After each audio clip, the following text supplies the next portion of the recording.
One of the things that John Cumbers sent to me this month, which some of you saw online, was this whole idea of DIY bio that's really taking off right now.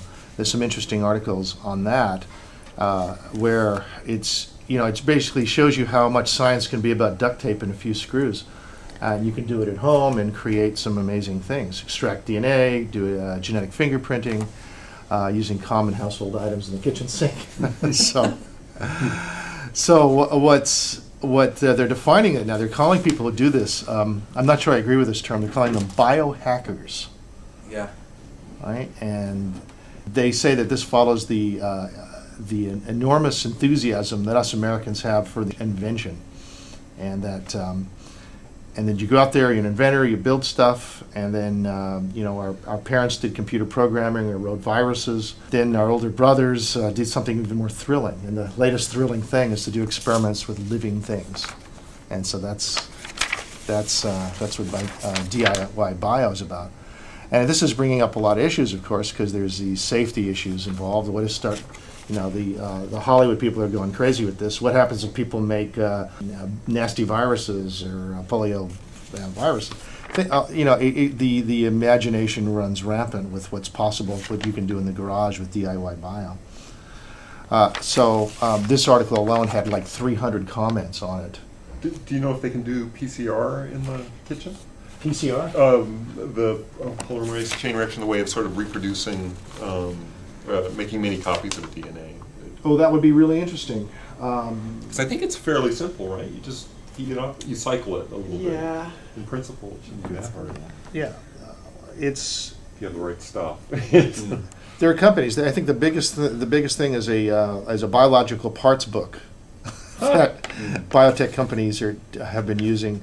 But the casual garage scientists can use it as well. They have these camps now, like bar camps, only they're called food camps, where people can make cells and show them off to each other. Food camps with a D? Food camp, F-O-O. Oh, as in the food. Yeah, food. yeah. Anyway, check it out. This is an article. I'll pass these kind of around. These are both on that element of it.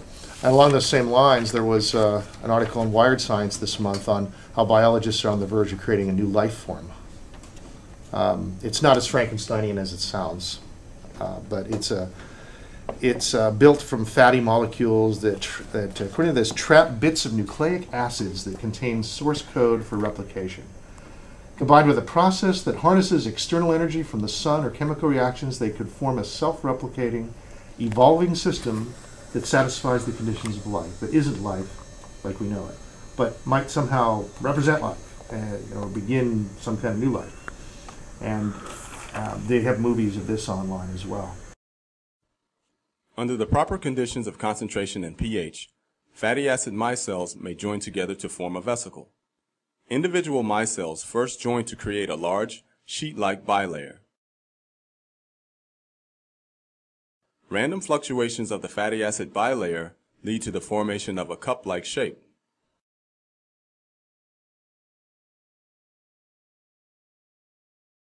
When in close proximity, the ends of the sheet can seal together, forming a spherical vesicle. Is this Craig Bender? It's Jack Shostak, yeah, molecular biologist at Harvard Medical School. So that's an interesting little news item. He's the guy. There's this another group at UCSD School of Medicine that have identified 68 key molecules for understanding disease itself. Or actually, when you read it more carefully, it's 68 molecules that create cells and anything to do with cellular creation. And they seem to have been identifying these as basic molecular building blocks for cells. So here, I'll pass that around. I have just one comment on this one, which is everybody knows about the nucleic acids and the amino acids, and what these guys have done is the other bits that get synthesized, they've they've labeled all the different pieces and made it finite. I mean, I think it was known, but somehow by putting them all together and realizing there's only 68 components that you need to do everything. Isn't that amazing? It's like an alphabet. Yeah, exactly. So. In the gamer world, Spore is now officially a hit. It sold 1 million copies. According to this release, the players have uploaded 25 million creatures this month, and surprisingly, everything from Freudian spaceships,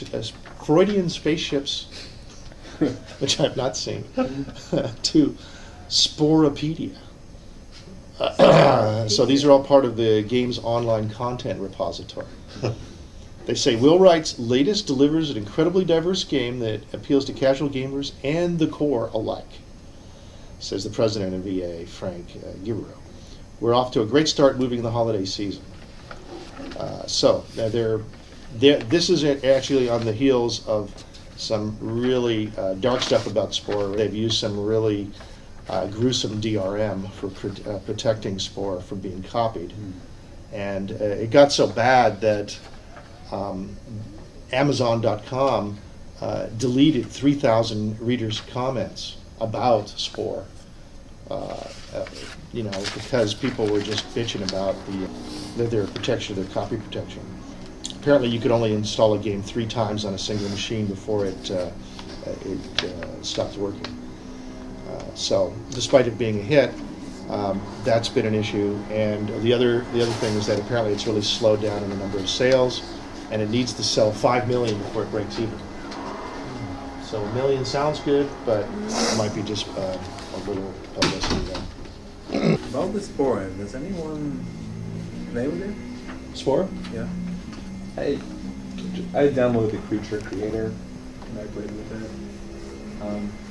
I have to say I definitely have mixed feelings about it. Yeah, it's kind of a game more than yeah, and it does seem like it's a game, and the evolution is entirely player directed as far as I can tell.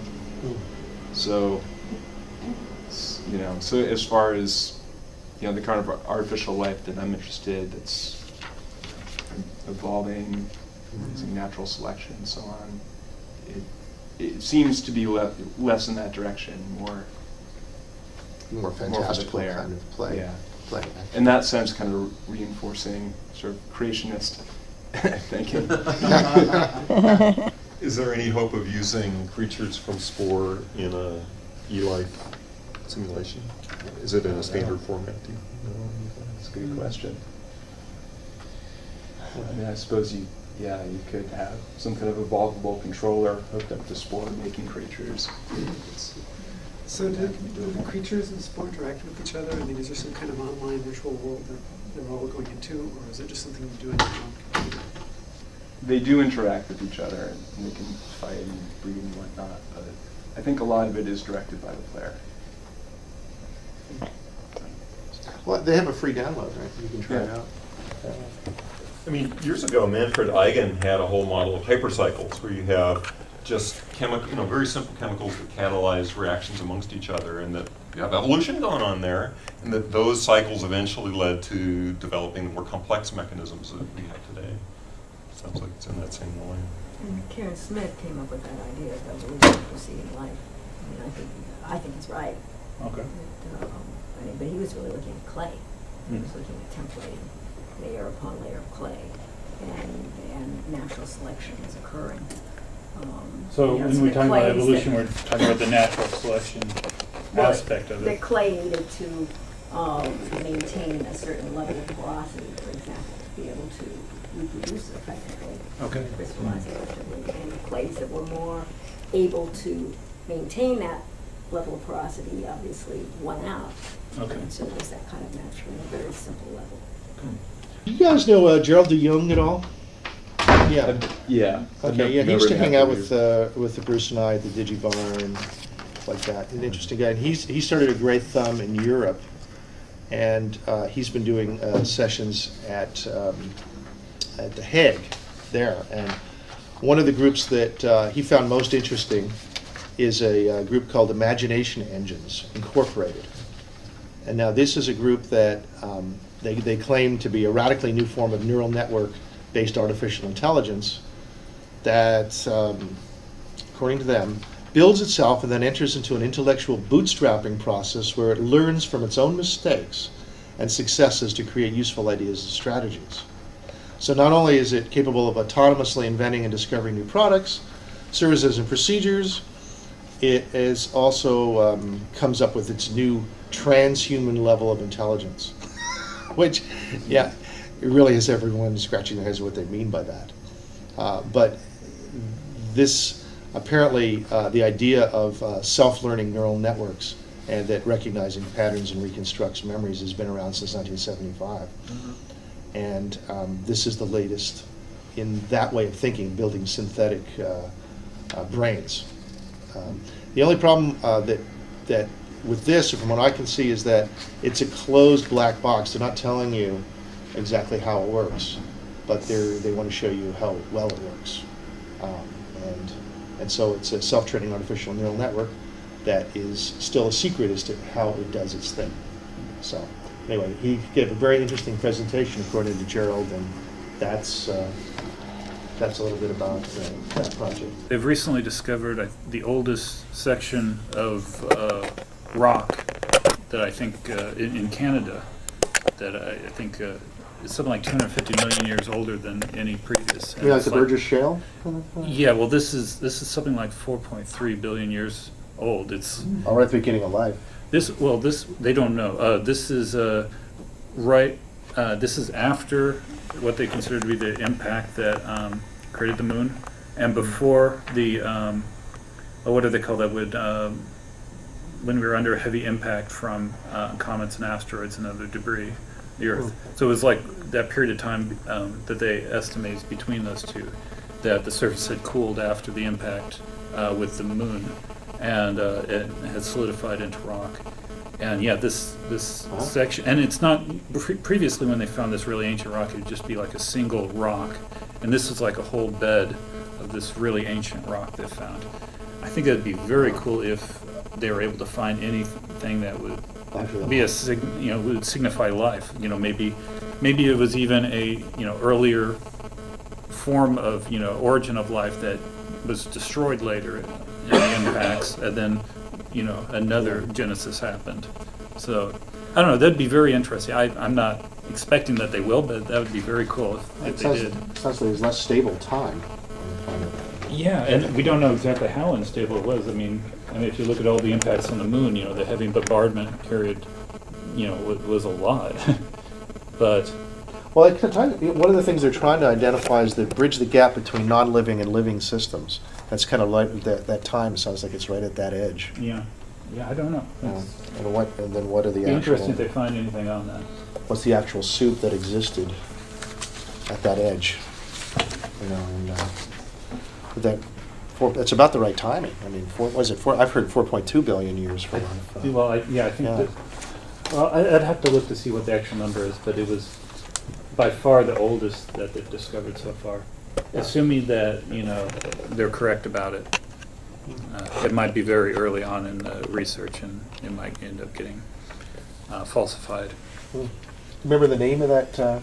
I'd have to look it up, but it's very recent news within the last few weeks. Was it? Yeah, a few days ago. /5. So. Yeah, that's probably where I saw it too. New study shows solar system is unique. Our solar system. Research conducted by a team of North American scientists recently claimed that our solar system is a special, contrary to the accepted theory that it's an average planetary system. Using computer simulations to follow the development of planets, it was shown that very specific conditions are needed for protostellar disks to evolve into a solar system-like planetary system. The simulations show that in most cases either no planets are created or planets that are formed and then migrate towards the disk center and acquire highly elliptical orbits. So, we're not as common as we thought. And this goes into more detail about that. We might have to wait till they have better planet-finding telescopes. Oh, this is based on 250 solar systems that we've discovered so far. Right, but we're also kind of limited in our capability of finding planets at the moment. So as we get better and better, we'll be able to find smaller and further out planets, and more our data might increase and improve. Yes, it's all preliminary at this point. Related to that, I just read this story about this new theory that that basically that our solar system exists within a relatively empty part of the universe. Yeah. And with, if you have that assumption, the problem of the missing dark matter goes away. So the missing dark matter goes away? Yeah. Don't they have pretty... Well, I mean, you mean the dark matter as a concept goes away? That basically, you don't need to introduce, you don't need to introduce dark matter. Okay. This idea that I thought they've already found a necessary. What's that? It's no longer necessary conceit. Exactly. Well, I thought they had found within the last year or so some very strong indirect evidence of dark matter. That could be. I mean, actual physical. Well, there's also dark energy too, so it might be. Yeah, that sounds more like the dark energy, because the dark matter causes like galactic lensing. Yeah. If you look at certain galaxies, you can see the light is bent in this weird way, whereas the dark energy is that the universe is expanding more quickly, and that is hard to explain. So it sounds we don't like have anything else to compensate for. Exactly, right. Yeah. Well, yeah, I'm really a layman when it comes to this. I just saw it briefly. Let me see if I can pull that I am up. too. This is this funny little one from New Scientist Space, how you can possibly tickle stars to create a galactic internet. And the way that works is that it's a signaling system.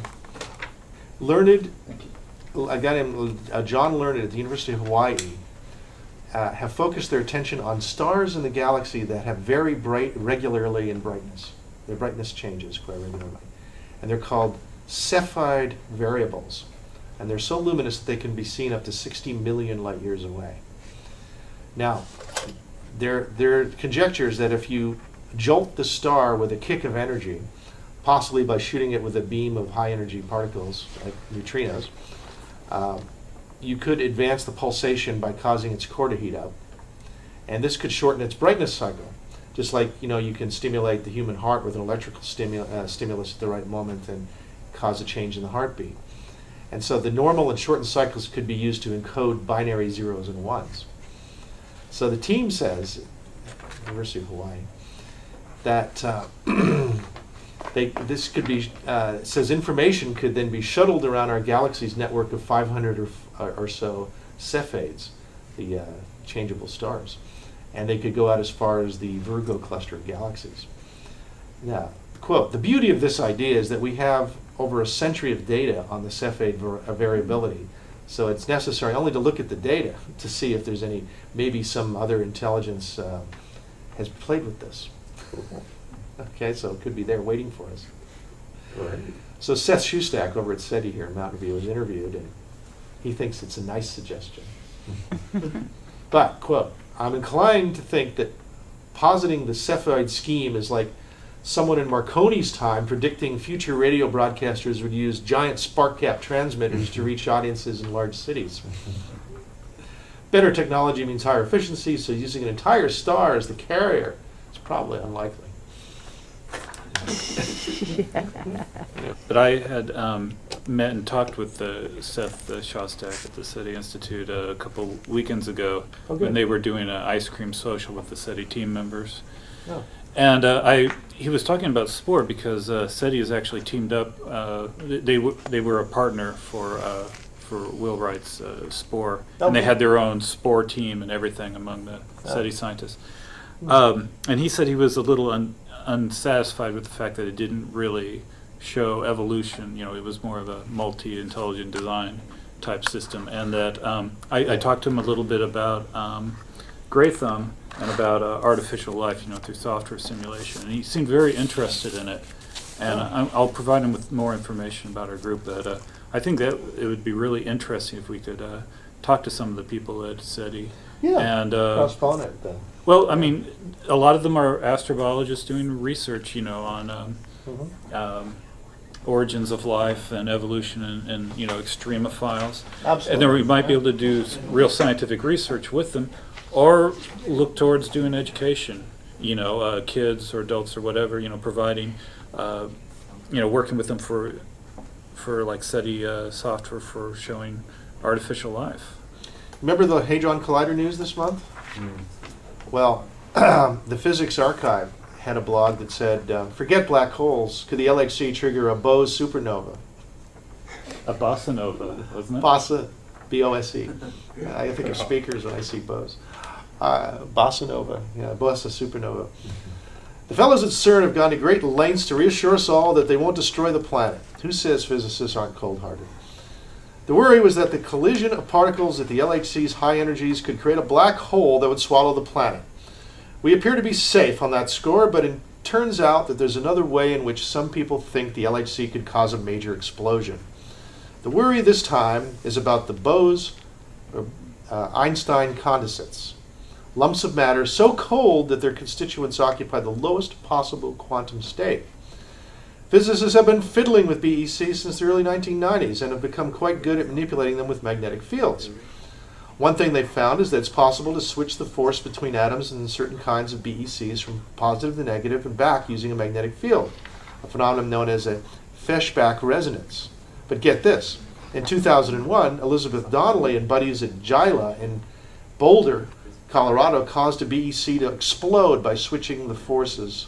Like the explosions have since become known as the Bose supernovas.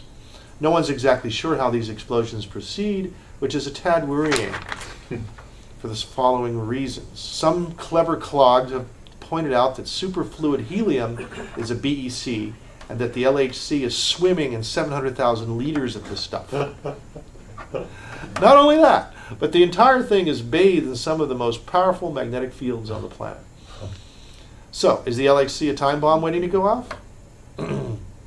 Well, we talked to Malcolm Fairbairn and Bob Elrith at CERN, who calculated that we're probably safe. To be doubly sure, they also checked the other superfluid helium facilities, and none of them have mysteriously blown up yet.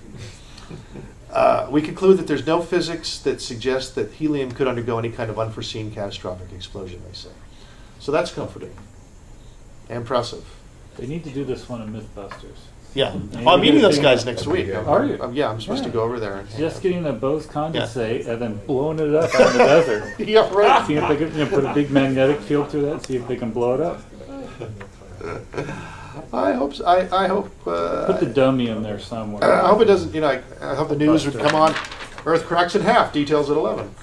There's a website that Yeah.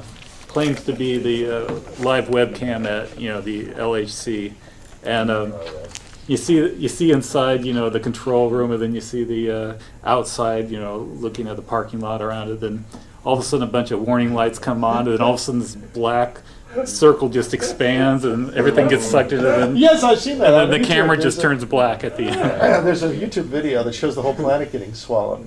That's kind of cute. It is. Disturbing, it's kind of cute. And important, because I think actually turning this a bit into a comic book really helps deal with real preternatural fears that the public has about science, and maybe we should do something like that with DIY bio. Because it could get scary. Hey, can I correct my earlier? So you were exactly right. The issue is dark energy. And the theory is that if our solar system is in a bubble where there's this particularly void of matter, then you don't need dark energy, which is the force that they're attributing to the reason why everything seems to be expanding Faster than it should be. Yeah. It's going to be like a big bubble. So, it's just the bubble that we're inside. It's our point of observation. If our point of observation is within this bubble that's devoid of matter, then it would appear that things are accelerating faster than they really are, is the theory. Mm-hmm. So that the reason why I think what this came to mind is possibly the uniqueness of our planet, and maybe that's another reason why there's life here. I wonder. You have to plug that into the Drake equation. There's some evidence to show that nuclear decay rates depend on our distance from the sun. That's fascinating. I saw that. Any answers to? Yeah, it kind of goes counterintuitive almost. Yeah. It says, we think that decay rates are constant regardless of the ambient conditions, except in special cases where beta decay can be influenced by powerful electric fields. So that makes it hard to explain the curious periodic variations in the decay rates of silicon-32 and radium-226 observed by groups at Brookhaven National Labs and the Physikalische Technik Bundesanstalt in Germany. Yeah. And today the story gets even more puzzling.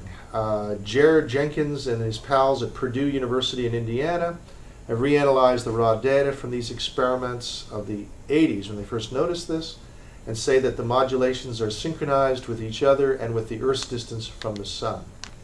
Both groups, in acts of selfless dedication, measure the decay rates of silicon-32 and radium-226 over several years. In other words, there appears to be an annual variation in the decay rates of these elements. Jenkins and company put forth two theories to explain this. First, they say a theory developed by John Barrow at the University of Cambridge and Douglas Shaw at the University of London suggests that the Sun produces a field that changes the value of the fine structure constant on Earth as its distance from the Sun varies during each orbit. Such an effect would certainly cause the kind of annual variation in decay rates that they have noted. Another idea is that the effect is caused by some kind of interaction with the neutrino flux from the Sun's interior, which would be tested by carrying out the measurements close to a nuclear reactor, which would generate its own powerful neutrino flux. Turns out that the notion of that nuclear decay rates are constant has been under attack for some time. In 2006, Jenkins said the decay rate of manganese-54 in their lab decreased dramatically during the solar flare on December 13th. And numerous groups disagree over the decay rate for elements such as titanium-44, silicon-32, and cesium-137.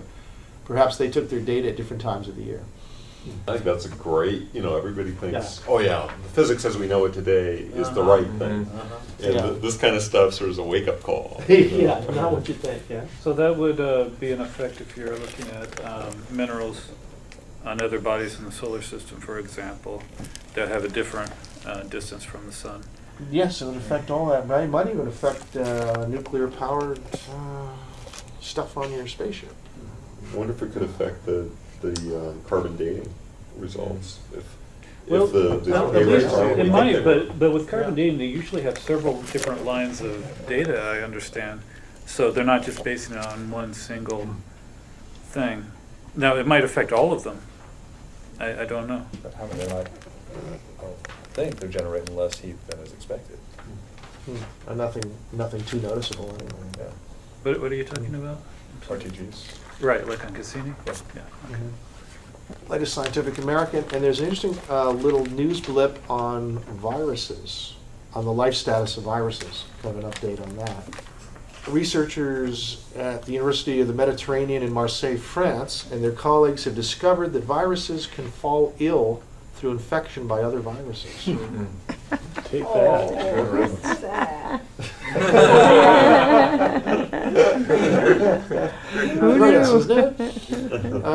The finding, published online by Nature, August 6th, provides an indication that viruses could be considered living. The researchers looked at the giant mammavirus, which is as large as a small bacterium, about 750 nanometers. Electron microscopy revealed a tiny virus about 50 nanometers across that is closely linked with the mammavirus. Lacking the ability to infect cells, the satellite virus, dubbed Sputnik, relies on mammavirus to do the job. Then Sputnik hijacks the replication factory that mammavirus has set up in the cell. The result is more Sputnik and fewer and often deformed mammaviruses. Genome studies suggest giant viruses and their virophages may be common. Virophages. I've never heard of virophages. Virophages, yeah. They may actually be common in the ocean. So, anyway, I thought, I've heard that virus. They think it might be possible that all cells may have originated from viruses, particularly using that as an example of a really huge virus with a complex, I guess, DNA, right? Or is it RNA with viruses? There are both kinds. Both kinds. Both kinds. Okay. But that virus has a particular example because it has a DNA that's as complex as some simple single cell organisms, and I don't know if that's true or not, but it's kind of interesting that we may have a common descent or maybe a common origin to them. That sounds like a stretch.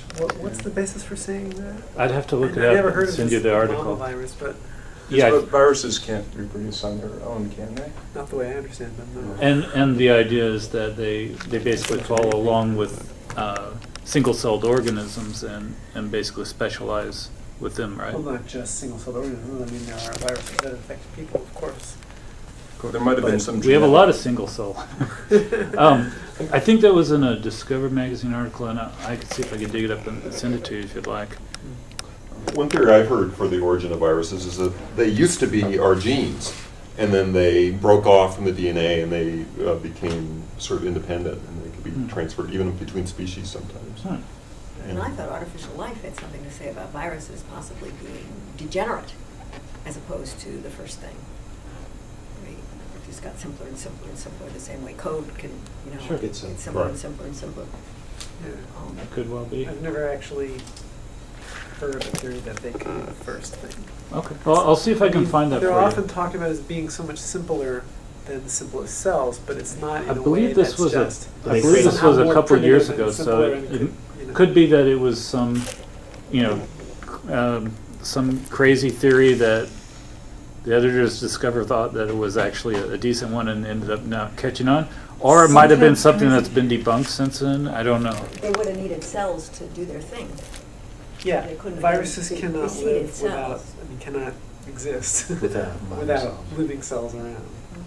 Sometimes crazy theories get resurrected. I'll You see find what out I can something find. new Have you heard of viruses infecting viruses before? That doesn't That make is sense. great. Right. I think it's cool. It's kind of a recursion. Maybe that puts a limit on how big they get. Because I mean, one question is why are viruses so small?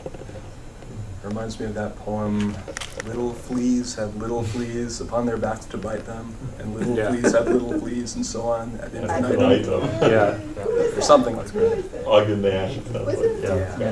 You're looking for a way to rhyme something with infinitum. Well, Ogden Nash is a man. Yeah. This actually is something that Bruce has been involved with, and I have a friend who's helped design it.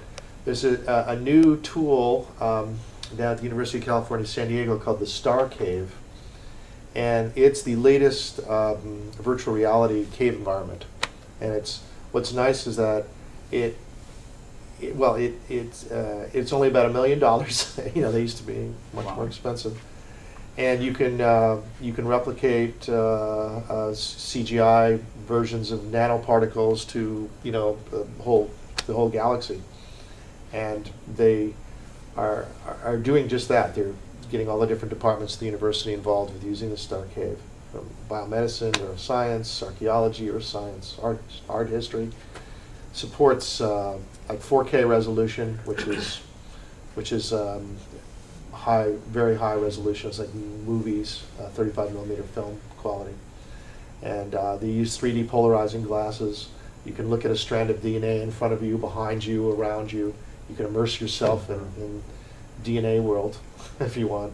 68 million pixels, 34 million per eye, distributed over 15 rear projected walls and 2 floor screens.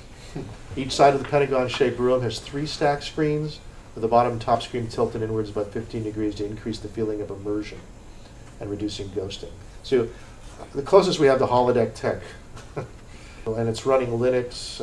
They're using quad-core PCs and with lots of graphics cards, and it's amazing. Anyway, I just thought I'd pass that on to you. It's cool. Some of the new tech toys to play with while we investigate all these worlds.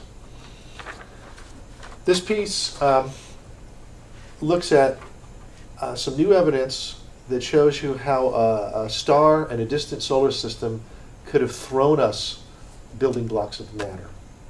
It used to be thought that that was unlikely because the speed of matter would need to travel to escape the velocity of the gravity of one star would mean to be moving too fast to be caught by another.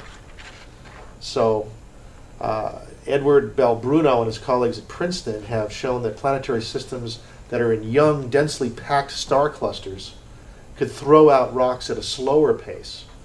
And they showed that for rocks in certain orbital positions, that the gravitational pull of the central star is equal to the pull of the other stars in the cluster. And this sends the rocks in chaotic orbits, and that eventually allows them to wander off at about 0.1 kilometers per second, which is slow enough for other stars to catch them. And so they estimate that 10 to the 18th individual rocks could leave such a system in the first 100 million years of a cluster's life, before the stars drifted too far apart. And they believe that these stars could carry the basic biological components like amino acids.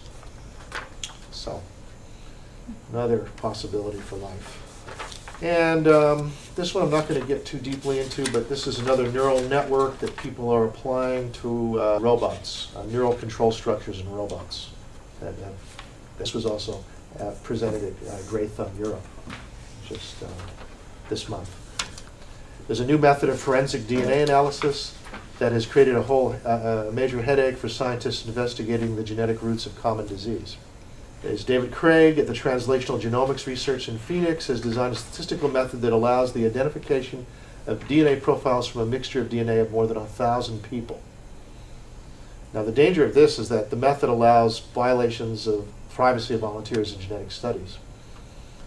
So to avoid this, the U.S. National Institute of Health has pulled the genome data off the web. And he uses sophisticated algorithms to analyze between 10 and 50,000 genetic variants called single nucleotide polymorphisms, or SNPs, using a standard DNA microarray chip. So it's much more efficient. There's a strong demand for the technology. It will allow us to do things more efficiently, but privacy, as we know it, will be an issue. Darn you, Internet Archive. By the way, Cray and Microsoft have launched the 25,000 desktop supercomputer called the Cray CX1. It's 32 or 64 Intel cores that run on a standard 110-volt office power, and that uses the new NVIDIA's Tesla graphics processor. That's coming out. Did you see anywhere the teraflop estimate for it? So that, not yet, no, but you could probably we'll check the website. I did. I looked through it. And nowhere, you'd think the first thing they'd say is capable of a maximum of this many LinPack, whatever's. They're not telling you, huh? Well, they said these are 32 core. Apparently, Intel has got a 64 core processor in the fab. Wow. Yeah. So things are moving right along there. We'll have more and more fun with computer power over the next few years. And Google is now working with a seafaring solution to supercomputers. They're looking at a plan to have internet search engine barges anchored 7 miles offshore. You heard about that? Yeah. Mm-hmm. And it would use wave energy to cool their computers and power them. And have to deal with piracy now. I was thinking the same thing. Somali pirates commandeer. Not the softer pirates anymore. watch your server farm back. I'm searching for gold. Well, these Somali pirates took over this the boat Russian freighter with carrying tanks, wasn't it? with tanks, and they're not giving up. It's like, what are they thinking? Oh, and 3M just launched its new mini projector. It's really tiny. Yeah, that's $359.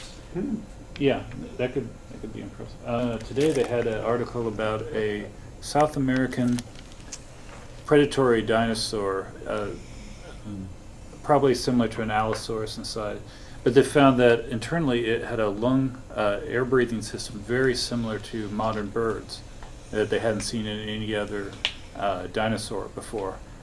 That might be another line of evidence that birds evolved from theropod dinosaurs. Oh, wow.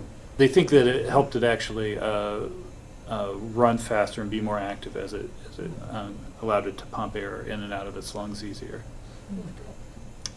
Just recently they announced they had detected snow falling on Mars from the Phoenix lander. Oh, yes. The instruments detected it actually falling from some high altitude clouds.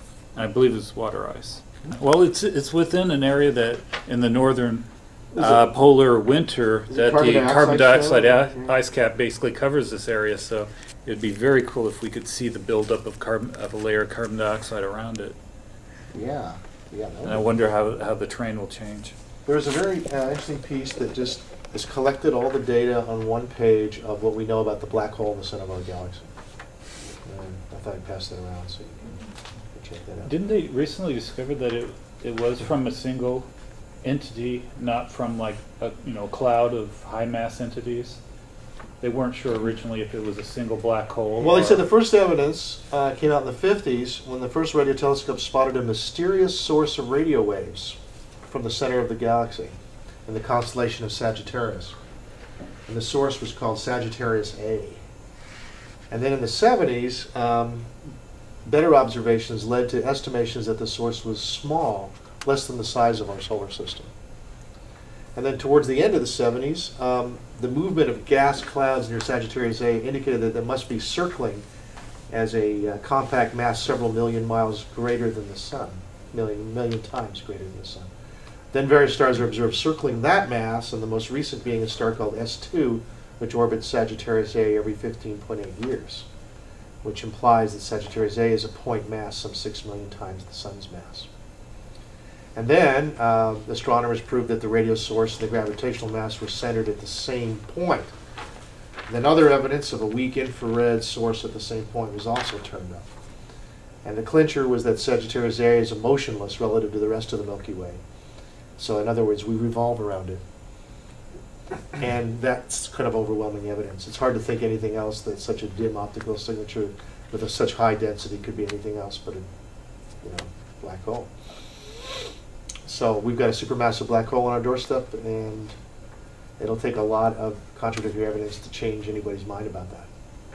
Anyway, that's cool. Thanks. And that's my report for the month. It's a lot. It's amazing all this is out in the last month. It's just.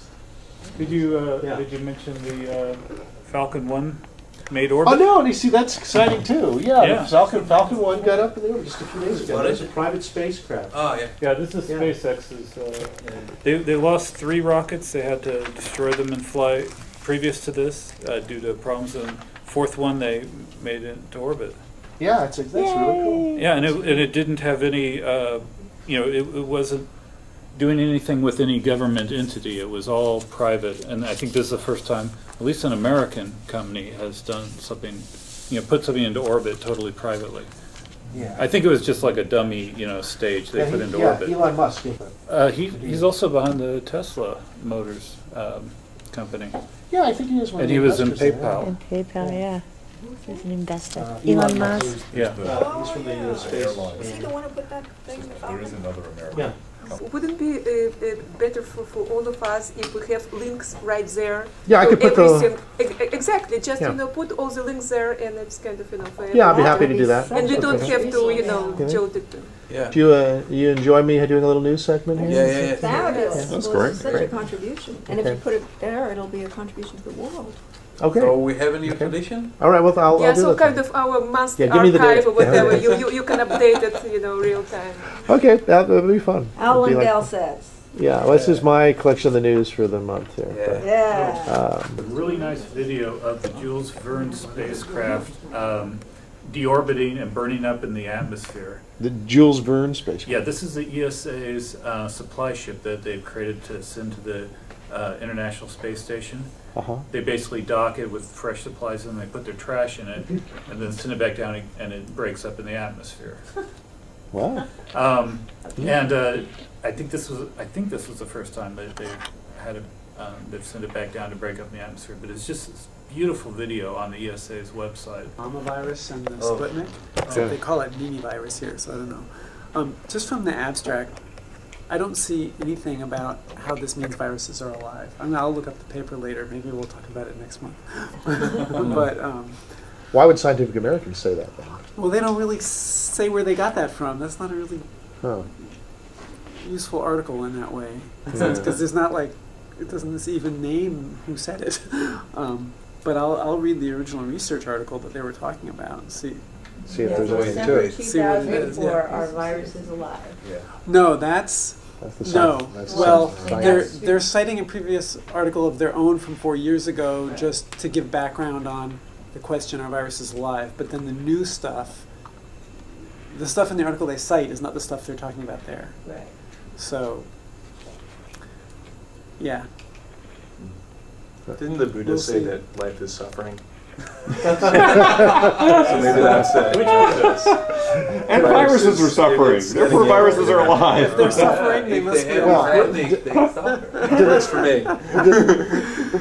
Do they need anything else other than each other? Or are they happy with that? Is that a whole ecosystem? I What think you're this saying will is this be- Nature article that they're citing doesn't indicate that viruses are alive. At least not in the abstract paragraph. I'll have to. But I'll the have to read whole implication thing. is that if viruses are alive, then you could come back in your next life as a virus.